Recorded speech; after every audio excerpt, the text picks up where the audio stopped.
quite figure out the Navy rank structure quite as well. So anyway, they're here to tell you all about it. Scott Goosens, he'll probably tell you more. He went to a Catholic high school in San Francisco, right? St. Ignatius, I think it was. Worked for the Intel, or the National Security Department for about 3 years, and then went through Officer Candidate School. Shelby will have to tell you what she did. Anything else I need to tell him to introduce you? Absolutely not. We're good to go. Oh, if you want to do Q&A afterwards, are you two going to talk interchangeably, or you want to use that one? We can go back. It doesn't matter. If that one's good, you can use that. This one's Shelby, good too. Sweet. Okay. Thank If you. you do Q&A, I'll be happy to. Perfect. Yeah, we can pass it around. Good morning, everybody. How are you? Hi, I'm, again, thank you for the introduction. Lieutenant Scott Goosens. I'm Blue Angel number 4, slot pilot for the Blue Angels. And with me here today. I'm AM1, Shelby Parker, right? So AM is structural mechanic, so anything nitrogen, hydraulic, the airframe, essentially. But I work at paint shop, so I also paint. So we are extremely excited to be here. Thanks for having us with you on this Friday morning. We're excited to talk to you and let you know a little bit about the Blue Angels, questions that you all may have about what we do. First of all, show of hands, who here has heard of the Blue Angels? I know you have, and I love your helmet. What did the Blue Angels do? What did the Blue Angels do? What do we do? We blow up bad guys. We do, not in this tour specifically, but prior to this tour, absolutely. That's good. Yeah, so we are a flight demonstration team for the United States Navy and Marine Corps. And what we do is we represent the pride and professionalism of the hundreds and thousands of Navy and Marine Corps service members that are stationed all across the globe, doing work every single day to protect our country. So we are extremely honored to be able to do that. We're fortunate to be able to be in this role and to travel around the country and be able to kind of showcase what your men and women in uniform do all across the country. So yes, we are a flight demonstration team, but even more so, we are an outreach organization. We are not here to recruit.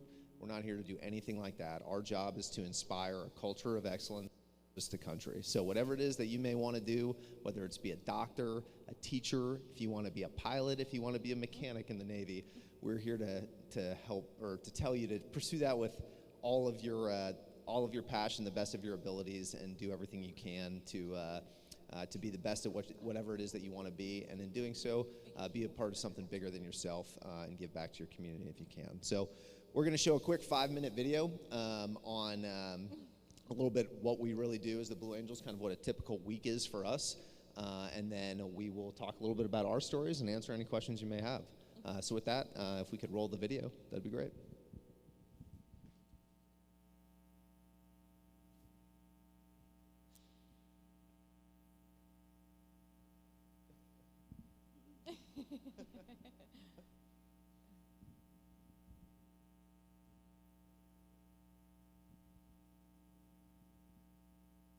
Do y'all have any sound with that?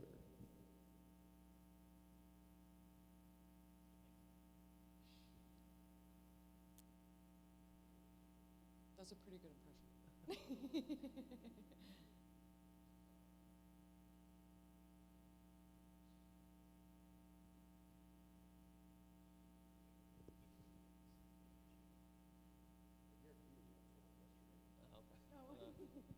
We had lots of sound yesterday. There was no problem.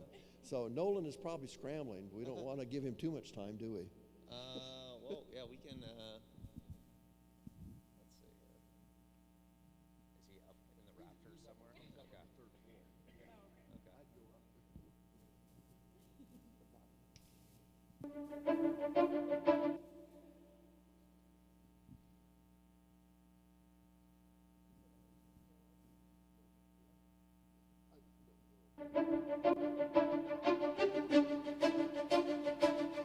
Ready, hit it. Take it in.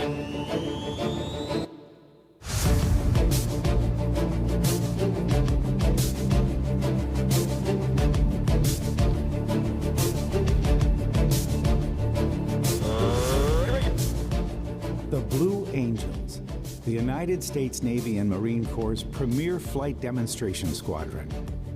one cohesive team.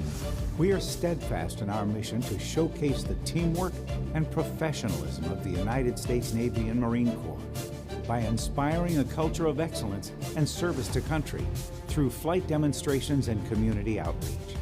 Stationed at Naval Air Station Pensacola, Florida, the team performs flight demonstrations throughout the United States and around the world. Since 1946, the Blue Angels have brought naval aviation to men and women of all ages. They began flying the F-6F Hellcat and have since flown a variety of aircraft showcasing the capabilities of naval aviation through the decades. Today, our pilots fly the Boeing FA-18 Super Hornet, a multi-mission strike fighter, versions of which have been operational throughout the fleet since 2001. A typical week starts in Pensacola, where the team practices the flight demonstration, perfecting even the slightest details of each maneuver. By the end of the week, the Blue Angels are ready to head to their next show site. The maintenance and support team travel aboard the Marine Corps C-130J Super Hercules, affectionately known as Fat Albert. Flown by an all-Marine crew, the Blue Angels Super Hercules flies more than 100,000 miles each show season, carrying all of the maintenance and support personnel and equipment needed to perform each air show, and performs tactical maneuvers as part of the flight demonstration. Upon arrival at each show, it's down to business for the whole team. The pilots practice for their upcoming performance, and the maintenance team prepares each aircraft for the show, ensuring they are in top-performing shape and completing any vital maintenance before the demonstration. On show day, the team arrives on the flight line and rev up the aircraft. The maintenance crew make their final checks on the jets, and the pilots prepare for the demonstration. It's showtime. Like a carefully practiced ballet, the maintainers and pilots move deliberately and in unison. Each movement is meticulously executed, from entering the cockpit and pulling and running the chocks that keep each airplane in place. Each team member of the Blue Angels knows their parts and performs them with pride. The pilots line their aircraft up on the tarmac for launch, and with a blast of smoke, they take to the skies.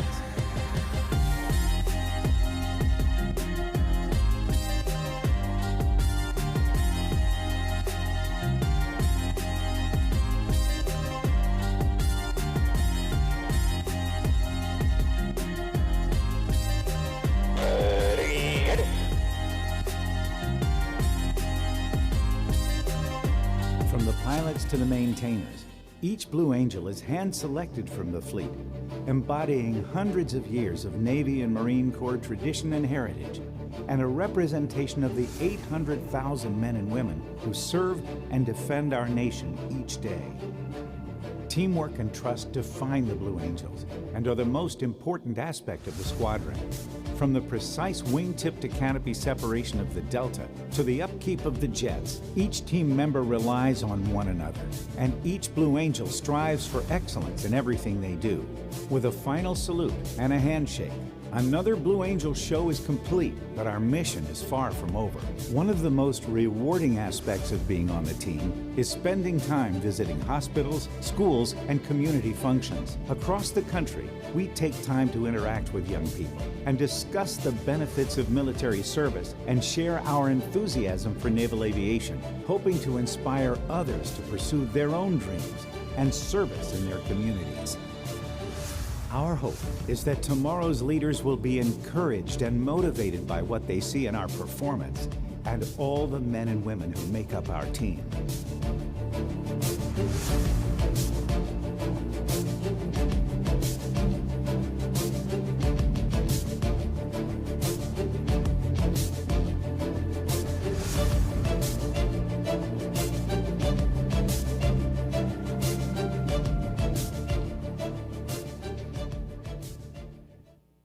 All right.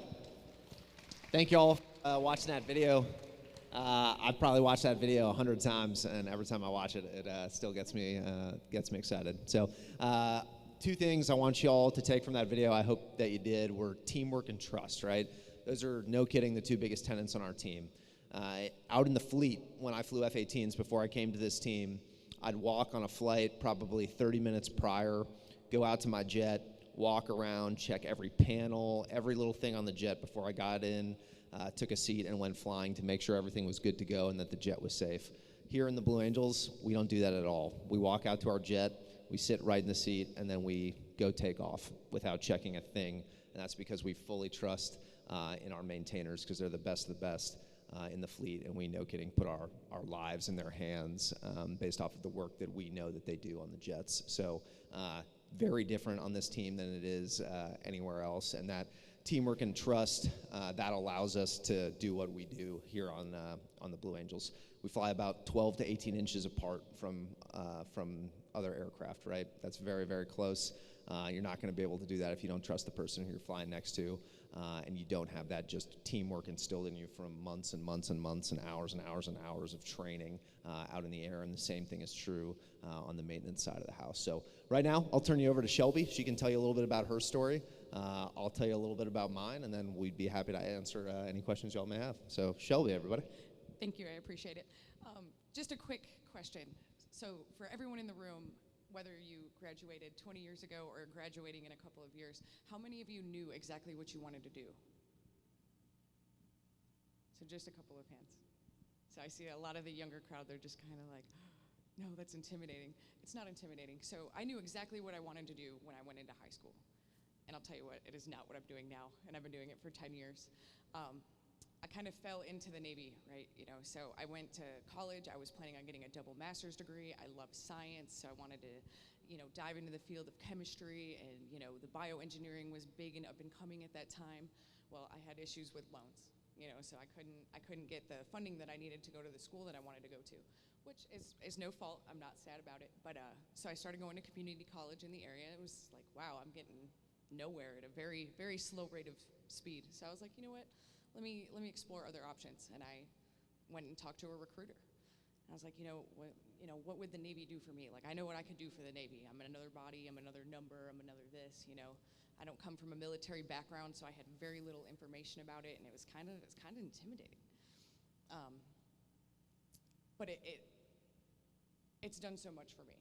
I didn't realize this is the career that I wanted or needed until I started doing it. You know what I mean? So with that, and my takeaway from that, in my experience was, just because you have a path or you have a plan doesn't mean that it can change. You might find something 10 years down the road and you're like, wow, this makes me so happy. Wow, I never even considered it, So that's the whole point, is you have to leave your options open and your ears open, your eyes open, and listen to the world around you and how you can make the difference. I'm just one of many people on this team, but that's exactly what it is. We don't refer to ourselves like a standard squadron. This is a team. Like, we come into work and we grind with the people next to us, whether they're officers, younger, older, it doesn't matter. I can turn to any one of those people and say, hey, you know what? We got to get this done. They're like, yeah, we do. and that's the motivating part for me, getting up every day. Applying to the team was a risk for me, because I have a different trade, NDI. I don't know if anybody knows what that is by a raise of hands, or NDT. Nope. Okay. So it's non-invasive inspections, right? So a lot of our stuff, you have to pull panels off or whatever.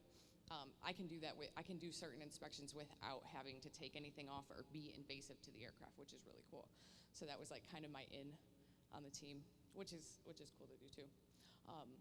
I've been in for 10 years. I have worked on helos. I worked eye level doing NDT work. I'm at the Blues doing NDT and paint. And I really enjoy it. This is my favorite part, though. This is my favorite part, is being able to interact with the crowd, whether it's, in a commit, out on the show. Like this, you guys make it worth it. Being able to see your reactions and seeing all of our hard work, like, do its job, that's the most rewarding thing. With that, I'm going to turn you back to Lieutenant Scott Goosen so he can tell you a little bit about himself. Nice job. Thanks, Shelby. A round of applause, please. This is her first commit, by the way. This is the first time she's come out to talk to people, so I thought she did a very, very, very good job. Shelby absolutely hit the nail on the head. There are 6 jets that fly in the demo, but we have 143 team members on the Blue Angels, and no one gets assigned to the Blue Angels. It's not a typical tour. You don't your detailer, the person who decides your future, doesn't say, you're going to the Blue Angels. If you want to be here, you have to apply. And it is a rigorous application process to get here. So that is how we get such quality folks here on the team. A little bit about my story, much like Shelby asked all of you, I had no idea what I wanted to be when I was growing up. I grew up in San Francisco, California. I went to a Jesuit high school in San Francisco, St. Ignatius, and my only exposure to the military, to the Navy at all when I was growing up was the Fleet Week Air Show in San Francisco, where the Blue Angels flew an air show every single year. San Francisco at the time when I was growing up, not a huge Navy town, not a big military presence. In the past, it had been with NAS Alameda and after World War II and all that, but most of that had left town by the time I was growing up. So when I was going to school, all I remember was every October, there'd be these blue and gold jets flying over the skies of San Francisco, and the teachers knew that they had no shot in keeping our attention on a Thursday and Friday when the Blue Angels were up there practicing. So they'd all let us go outside on the playground and watch the jets fly around, and I was like, this has got to be the coolest job in the world, right? It literally stops school, and they let you go outside and watch it. So I remember that was my initial exposure. After that, a long, winding road to wind up in the Navy. When I graduated high school, I knew I wanted to, I was playing soccer in high school. I was fortunate enough to get recruited and back in Washington, D.C., at George Washington University, where I went to school, and I was studying political science and history. And I thought kind of a life in D.C. was what I wanted to do, working in the national security realm, which is what I did for 2 to 3 years after I graduated from GW. I was doing speech writing, counterterrorism, and national security work in D.C. But those air shows that I watched as a kid had lit a fire somewhere in the back of my mind that continued all the way post-college into my first few years after, and I got to this crossroads where it was time to apply to grad school and kind of continue down that route, or try my luck and submit an application to be a pilot in the Navy. And for me, I knew I would definitely regret it if I didn't at least apply to go to the Navy. In my mind, I was like, you know what? If I go the grad school route and I kind of head down that path, I know where that desk job's going to be. I know where it's going to take me. Or I can apply to be in the Navy, something where the window for age was starting to close for me. And if I was fortunate enough to get picked up, you know, at the very least, I'd have 10 years of good times flying airplanes, meeting great people, and having experiences all around the world. Fortunately, I was able to get picked up, ended up selecting jets after going through flight school, and then after that, the Navy sent me to Japan for 4 years, where I was stationed in Iwakuni, in Atsugi, and then in Iwakuni, Japan, but the majority of that time, 6 months a year for 4 years, was on the aircraft carrier USS Ronald Reagan, spending most of my time in the South China Sea and off the Korean Peninsula, flying F-18s out there. So it was a lot of fun, had great memories, met some unbelievable people. Came back to the States after that tour, flew F-18s as an instructor pilot in California, and then had the opportunity to apply to this team.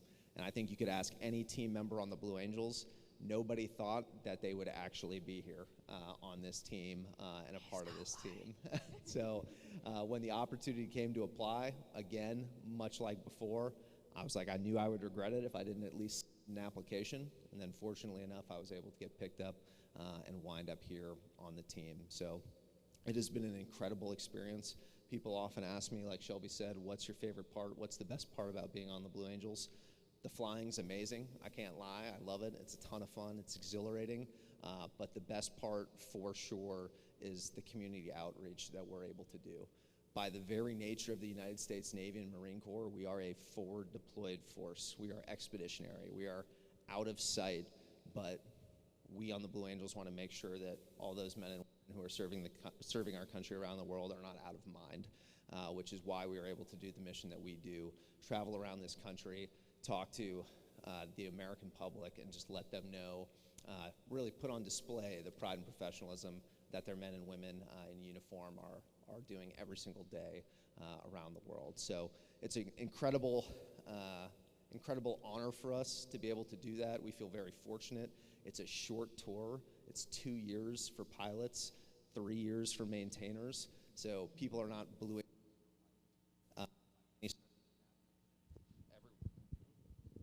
hello? There we go. People are not Blue Angels for life, right? You do it for 2 years, and then you're right back to the fleet. So I will be back on an aircraft carrier probably in less than a year, somewhere around the globe, doing our nation's bidding. So it is an incredible honor to do this while we have the opportunity to do it.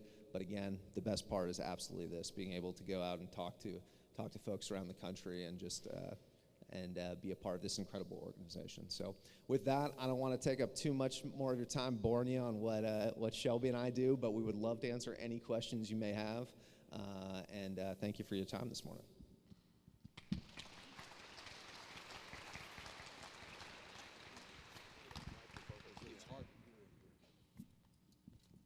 Questions?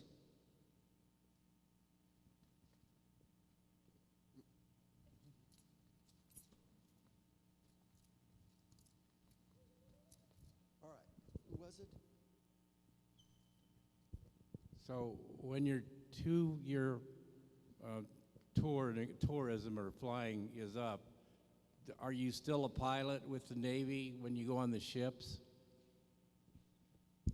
Yes, absolutely. So we are both active duty Navy right now. So I am an active duty Navy pilot, and I'm on a 2-year set of orders here with the Blue Angels. So as soon as my tour ends, I'm still active duty in the Navy. I'll change the blue flight suit for a much more roomy and comfortable green flight suit, which I'm accustomed to, and I will go back to flying gray jets in the Navy off of aircraft carriers. Who's the fastest pilot and who's the best pilot? I'm sure Lieutenant Goosen's the best pilot. You're looking at him. No, I mean, in all honesty, everybody on the team is extremely talented, and we put in a lot of work. And we do 120 training flights prior to our first public demonstration. So as soon as the team is selected and we begin the season in November, we go out to El Centro, California, which is in the middle of the desert, about an hour and 20 minutes to the east of San Diego, and we fly 2 to 3 times a day, 6 days a week for about 3 months, just to get to the point where we feel safe to put on a show for people. Not our best show, but a show that's safe. So tons of training, tons of practice, and the jet is really what goes fast. I would love to say it's the pilot, but it's all left hand, so depending on how good of a job Shelby did getting that to go, that's how fast she'll go. So, how do you stay calm when doing all those maneuvers and going 400 miles an hour? That's a good question. So I think Shelby would say the same as me on this, and kind of anything we do on this team, it's all about practice, right? It's all about practice, repetition, and building good habit patterns. So you don't dive in right away. Shelby's not on her first day getting a jet ready to go for a flight demonstration, and over Columbus, Ohio. We're small, right? So when we flying, we start far apart, and then we slowly bring it in as we build confidence and trust, and that teamwork develops. And in terms of staying calm, I think it's just that practice. You start to get more comfortable and more. You're just prepared. I think being prepared is really the key to it. But yeah, it's still exciting. There's times where you're like, wow, I'm really close to that airplane, But lots of practice. Why are you called the Blue Angels? Where are you? Oh, there you are. Why are we called the Blue Angels? That's actually a really good question. So we were originally the Navy Flight Demonstration Squadron. We still are. The nickname Blue Angels came from one of the first teams back in the 40s or early 50s. There was a jazz club in New York City called the Blue Angel, and they really liked the name. It was in neon lights and in the same kind of font that we have, and that's how they adopted the name Blue Angels. What's the limit to top speed you have gone? What's the fastest we've gone? So in the Blue Angels, we won't break the sound barrier because we want everybody to go home from air shows with their windows intact. But out in the fleet, I've gone faster than that. Probably 1.5, just over 1.5 times the speed of sound. So if you want, like for the show for the Blue Angels, for instance, if you come this weekend to Rickenbacker Airfield, we'll be close to about 600 miles an hour, 700 miles an hour. girls ride the Blue Angels? Yeah, absolutely. We have a female pilot right now who flies the number 3 jet. We've had female pilots in the past who have flown Fat Albert, which is the big C-130 aircraft that you saw, that big propeller plane that carries all of our maintainers and equipment around from show site to show site. And then in addition to that, we've had female flight surgeons, public affairs officers, events coordinators who are NFOs in the Navy, so they're weapons systems officers for F-18s. So yeah, plenty. You should. It's fun. The kids have a question, but I have a couple questions too, real quick. Shelby, so I have a question. So when you go back to Seaside, I guess you would call it, Right, back to the fleet. fleet side, are they going to say, "Oh, she was a Blue Angel with DMT"? Like, are you like the premier person that everybody wants on their team now? I mean, honestly, no. Because when I go back to the fleet, I will also strip out of this uniform and I'll just put my regular camis back on, so I'll blend in like everyone else. So when you go back, I'm still a person. I'm still Shelby. I'm still AM1. So it's not that I'm more desirable necessarily. It's whether I want to disclose that information. You know what I mean? So it's like my admin department, because they process my orders like, hey, you're inbound from, the Blue Angels. But it's not something that you walk around with a sign above your head saying, oh, I was here last, Right. But And my wife wants me to get one of those uniforms, by the way, Lieutenant. But here, Jack. Do you switch like teams every single 2 years, or do you just rotate pilots out every 2 years? That's a great question. So every single year, half of the Blue Angel Delta is brand new. So we have 6 pilots. Every year, 3 of them haven't flown the demo before. So the rotation we kind of have with the positions allows that there's always a second-year pilot to train a first-year pilot who's coming in. So last year was my first year on the team flying, and the person who was training me had been on the team the year prior. This year, I'm training Blue Angel number 3, which is the position that I flew last year. After this, I'll leave. Blue Angel 3 will be Blue Angel 4, and she'll be training the new Blue Angel 3 that arrives next year. So that's a great question. But yeah, that's the rotation. It's very quick. Yeah. How do they choose who gets to use a Blue Angel? Like who gets to be a Blue Angel? How do they choose? So kind of like Shelby was talking about, it's a pretty intense application process. So you're not applying for college yet, I don't think. You're probably like 17 years old, 16 years old? No? What, 15 years old? No? So it's quite the application process. It's essentially like filling out a college application that's submitted to the team, and then in between March and June, you attend usually 2 to 3 air shows on the road and meet the team, interact with the team so everybody gets to know you. And then at that point, we'll select finalists. So, for instance, my year that I was applying, there was about 38 pilots applying for 3 spots. That got cut down to 7, and then those 7 came down to Pensacola for Pensacola Beach Week, which is our finalist week where we bring all the finalists down. That occurs in the second week of July, and then they have strength tests and interviews and all kinds of like really scary questions and stuff that they ask you. It's not that scary, but to try to decide who they want on the team. And what I think a lot of people don't know is that there's no flying test required to be a Blue Angel. So they don't put you in a plane, see how you can fly. They assume that if you're at the point where you can apply to the Blue Angels, your reputation from the fleet, just because the Navy and Marine Corps aviation community is, especially the jet community, is relatively small, will carry over to the team. And we can ask people like, hey, how was she to fly with? Was she a good pilot? And if the answer to that's yes, then we know we're getting somebody who's quality. So really it's more about that team and trust aspect. Are we getting somebody who we want to spend 330 days a year on the road with every day away from our families? Is it somebody who we want to spend all of our time with? How are they going to mesh with the team? How are we all going to get along? Because that's much more important in the long run than your piloting skill.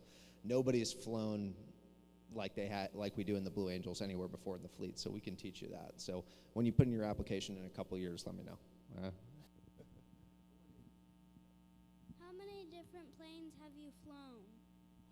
That's a good question. Me specifically or the Blue Angels? I'll answer both. The Blue, I would have to get back to you on the Blue Angel one. I'm like doing mental math in my head right now. I'd say probably close to, is it 9 aircraft? 9 aircraft, 9 jets. So most recently, we just flew the old Hornet, the Legacy Hornet, which was the first F-18s that were built, and this is our 3rd season now flying the F-18 Super Hornet, which is our kind of the upgraded version of the F-18 and the fighter that's out there in the fleet right now, the most for the Navy. Myself, I've flown about 5 different aircraft in the Navy. The majority of the time, though, I've been flying the F-18 Super Hornet. And Shelby, before she was here, what did you work on again? I worked on 3 different type model series helicopters. So I was the way old ones that are now retired and sleeping somewhere in a junkyard, and the we see actively deployed now. They're the Sierra series or the Romeo series, and then eye level. That was just my history. It's not as cool and exciting. Actually, I'm going to borrow this just one quick second. You had a question? What are the most G's you've taken in formation? So G's is the question. So G forces. We pull about 7.5 G's on a regular basis. So for me specifically in the 4 spot, we have one of the highest G maneuvers on a rejoin actually from the loop break cross, where I pull about 7.8 to 7.9 G's for about 210 degrees of turn. And that's down at 200 feet. So the Earth's moving by pretty quickly. But if you think about that, let's say you weigh 100 pounds. If you pulled 7.5 G's, right? How you're weighing, it feels like you weigh 750 pounds, like you got a refrigerator on your chest or something like that. So that's why the strength test that we do for finalist week is very important. And then the whole team will actually go down to San Antonio, Texas, where they have a centrifuge, where they put you in this capsule in a room, and they spin you around in a circle really fast to simulate G forces and help us build our G strain. Because one thing we don't wear on the Blue Angels that the Thunderbirds wear and that we all wear throughout the fleet are G suits, which you wear. They're basically air bladders that go around your abdomen and your legs, which inflate when you pull G, and it'll keep the blood kind of up in your upper body and in your head so you don't pass out. We don't wear those because we fly with a 40-pound spring attached to the stick that pulls it forward that we have to hold on our leg throughout the flight. And that basically takes out all the dead zones. So think about when you're driving your car down the highway or down the road, you can move the wheel and nothing really happens, right? That's the last thing you want when you're flying about 12 inches away from another airplane, right? You want that tension, so just when you think about something, just a little squeeze will affect the airplane. If we were wearing a G-suit and that inflated, that could move our arm and then move the plane. So we have to learn that G-strain technique without the G-suit, which is why that centrifuge trip is important. So we were able to do that without passing out while we're flying. Can you reapply to the Blue Angels? You can. I don't know if it's been done. I don't think career timing would allow for you to reapply. For instance, I was a 3 pilot and now a 4 pilot. I wouldn't reapply to be positions 2 through 6 in the Blue Angels, but I could do another 10 years or so in the Navy and then reapply to be the boss of the Blue Angels, which is Blue Angel number 1, who is a post-command pilot. So he has done basically a 20-year career in the Navy. He's been the commanding officer of a fleet squadron, and then he comes to be the boss of the Blue Angels. So that has been done before. Somebody has done a tour on the Blue Angels as a junior officer, like I am right now, finished their career, not career in the Navy, but done another 10 years or so in the Navy, and then reapplied to be the boss of the Blue Angels. It's same for the enlisted side also. So somebody like myself, if I were a little younger, if I was like a junior 2nd class, which is the rank just before me, you could reapply after you make chief, which is a rank higher than me. So you can do multiple tours. We actually have a senior chief on our team that was a very junior petty officer at one point and is now back on the team doing great things with us. How hard is it to fix the jets? Good question. It depends what's wrong with it. No, honestly, things change every single day. So these aircraft undergo a lot of stress. You know, these pilots, they put them through the ringer. But they're out there doing good stuff, so it really just depends on what it is. Like if I've just got some touch-up paint to do, then I'll be out there for maybe an hour. You know, just doing casual touch-up, nothing super strenuous, nothing crazy. But at the same time, if we've got, you know, a hard landing and we end up with a really bad tire we got to change, you know, that can take anywhere between 20 to 30 minutes. It really just depends on the job. If we do scheduled maintenance, which we call a phase, right, where we go through and inspect a ton of the aircraft. So we could have the aircraft in the hangar bay anywhere between like 4 days to 2 weeks, because we got to get in the nooks and crannies that you can't see on an average basis. That way we can make sure these jets are good when they take them back up. So do you have, how do you transport the jets, number one? And number two, I saw some gray ones flying yesterday. Was that you guys, or was that our Air Guard or our folks from Dayton? First of all, Shelby was very kind in her previous answer to say it really depends how badly we break them, how long it takes for her to fix them. How do we get the jets from place to place? We'll fly them. So we flew in yesterday from Pensacola, and we'll take these jets all over the country, all over the world. So last year we did a show out in Hawaii, and we took an Air Force tanker, and we got gas all the way out there, flew from Hawaii to Chicago after that, and then kind of all over the place. So we'll fly our jets around, and then Fat Albert, that C-130, will carry all of our maintenance personnel and equipment. So we are self-contained and take the show on the road everywhere, a very portable unit. As far as the gray jets that you saw flying yesterday, that was not us. That was probably another jet for the air show here this weekend. Who's the most daring pilot? The most scary pilot? Like Most daring. most daring. Gotcha. I was gonna say the most scary pilot is probably Six, but that's just because of the way he looks. But he's really a teddy bear. As far as I would say all the things that we do have a certain level of risk attached to them in terms of the maneuvers, but we mitigate that through tons of practice and training. So I wouldn't say there's one position that's more risky than the other. I think we all do things that are a bit risky. 5 flies really low and close to the ground.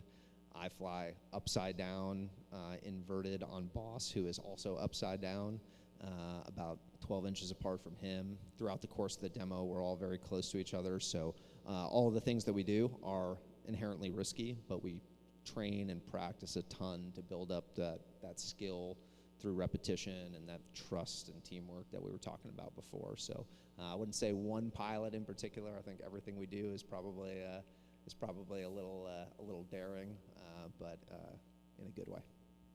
Back here. 2 quick questions. I'm curious, what differentiates a Blue Angel F-18 from a carrier-based F-18? Second question is, what do you anticipate will take the place of the F-18 when it's retired?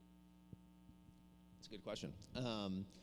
The biggest difference between a Blue Angel F-18 and a Fleet F-18 is that we take the gun, the Vulcan cannon, out of the nose of the jet, and we put in a smoke tank that holds smoke oil, which allows us to put smoke out the back.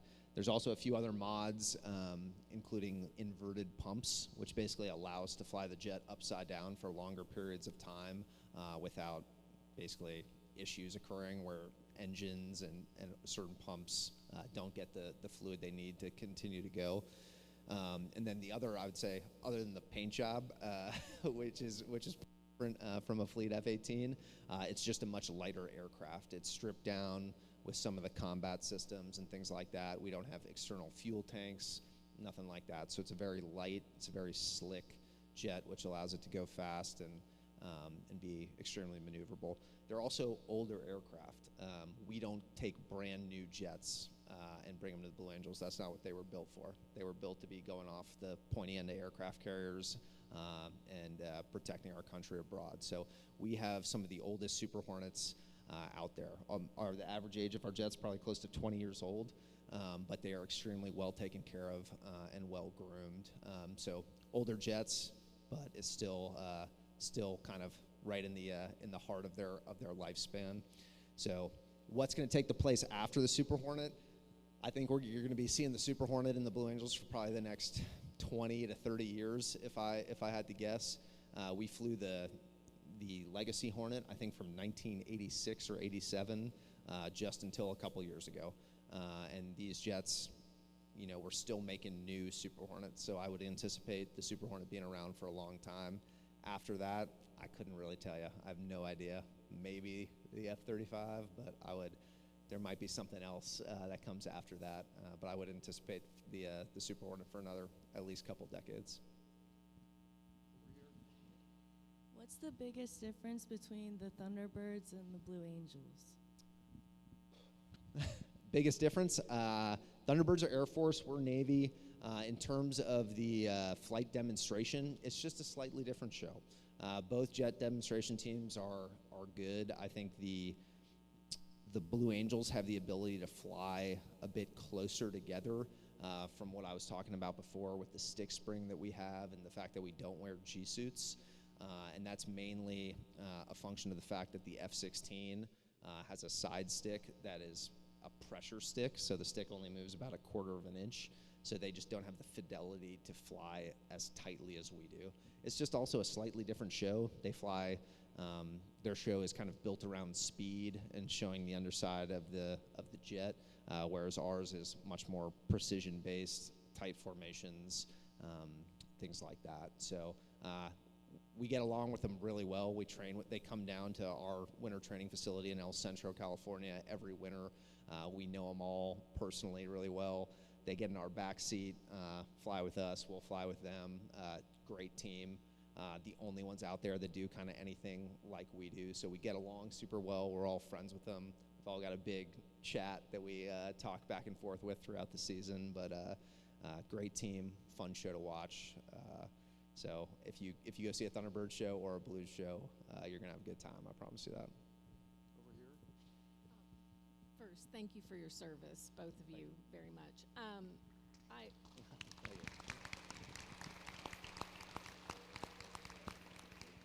That was probably the best one we've had so far. I just wanted to ask, who decides where you guys get to perform, where you get to go? So we sort of do as a team. So the way we do our scheduling is it occurs 2 years in advance. So generally speaking, we already have our show schedule for next year.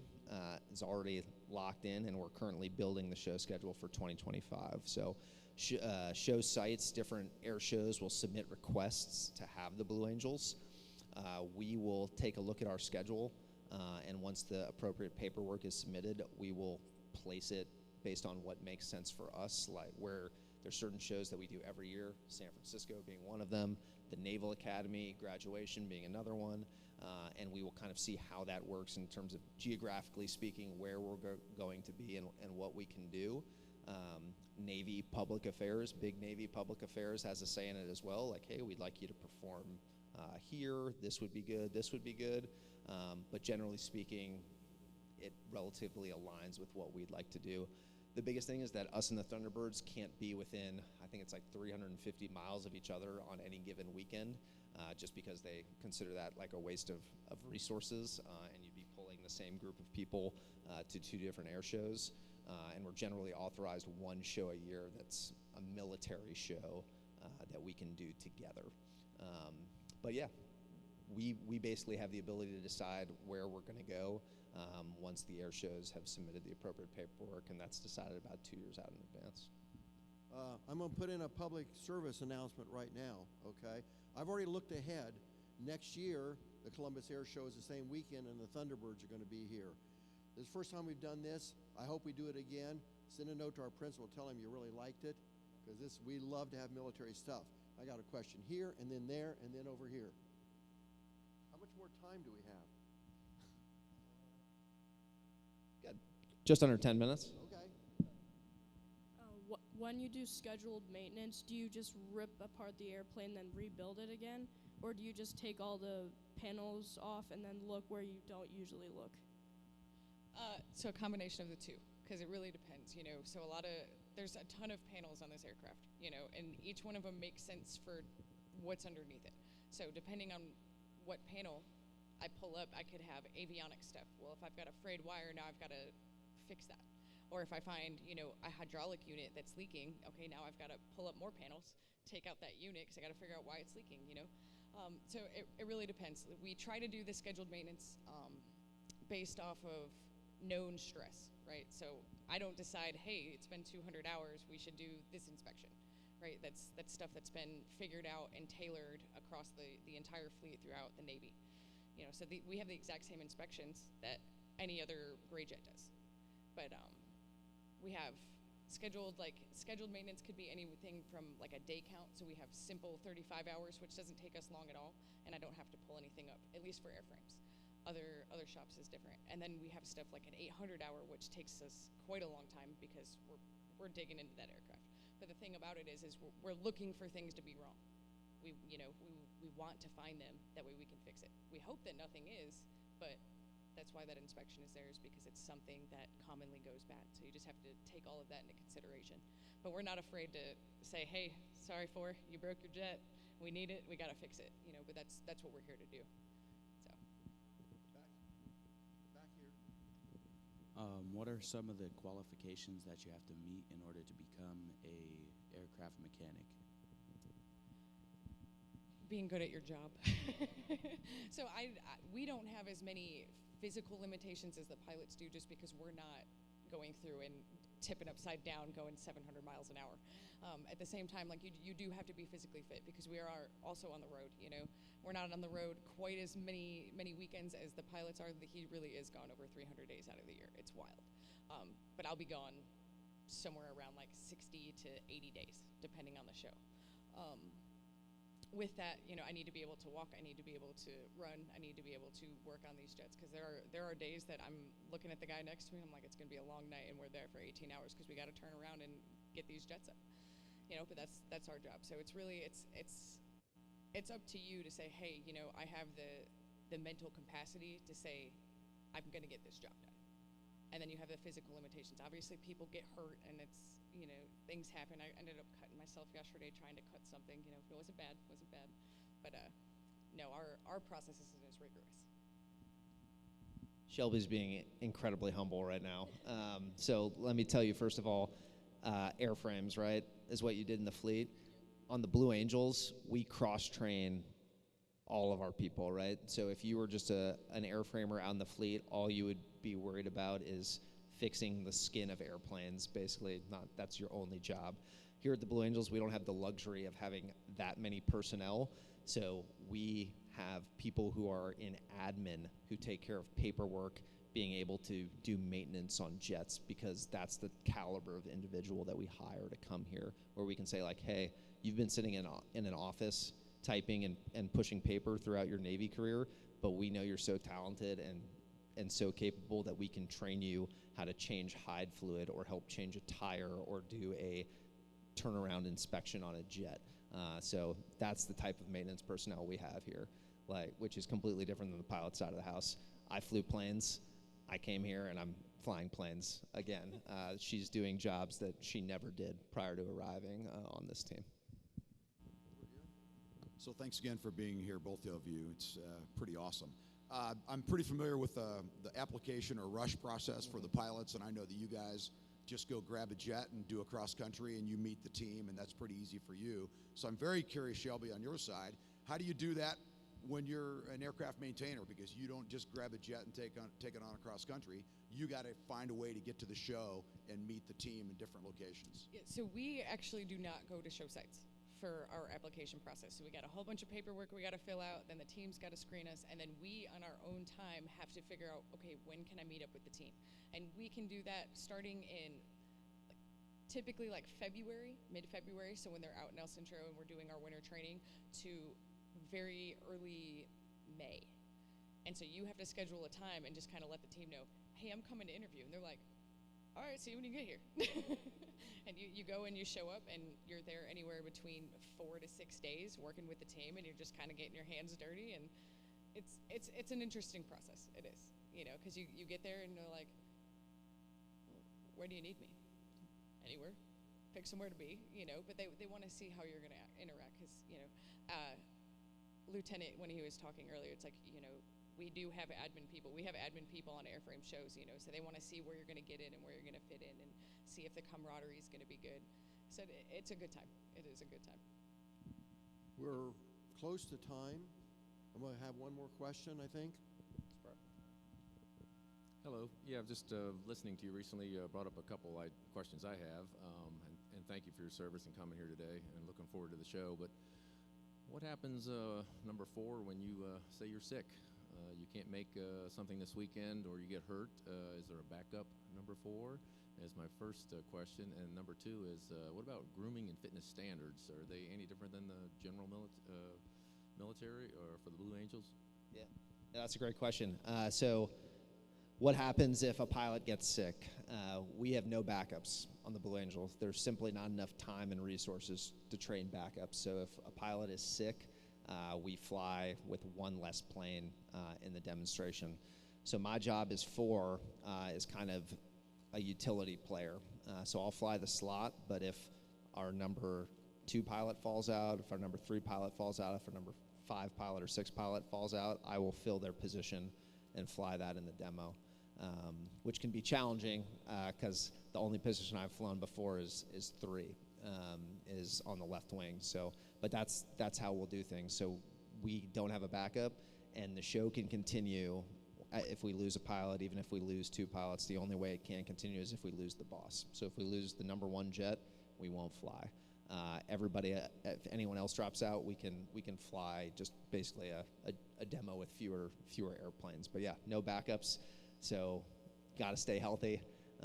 Got to stay well rested. Take care of yourself. As far as grooming and fitness standards, there's nothing that's wildly different than normal Navy grooming standards or fitness standards. I think I get a haircut a little bit more frequently than I used to. And then we shave, so but that's no different than the Fleet Navy.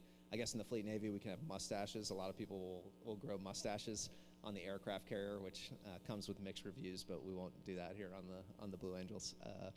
And then as far as the fitness stuff goes, really you just got to stay in good shape just to pull the G's, and so you don't get sick throughout the course of a show season when you're on the road 300 plus days out of the year. So that's kind of the biggest thing, but we'll all work out, exercise together, and do all that. So yeah, that's it. No backups. I said that'd be the last question, but I can't turn down an old Navy guy. Yeah, you got it. Yeah. The newspaper stated that you reached speeds of 750.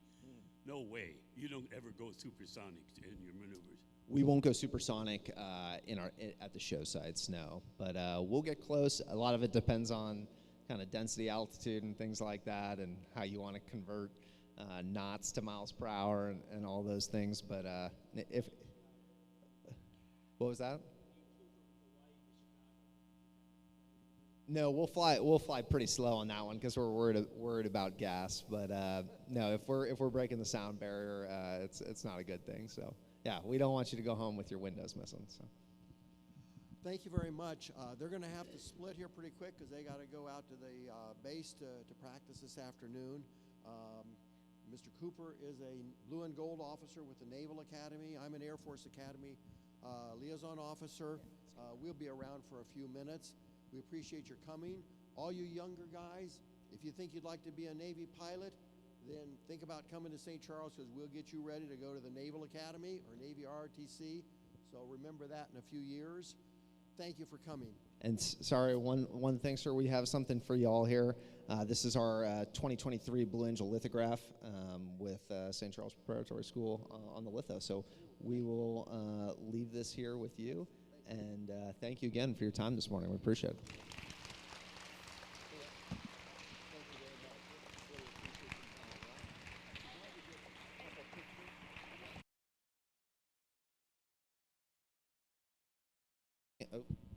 Sorry, one more thing. We'll leave we have a bunch of products, posters, pamphlets, things like that we'll leave here with you all, and you can grab on your way out. But again, thank you for your time.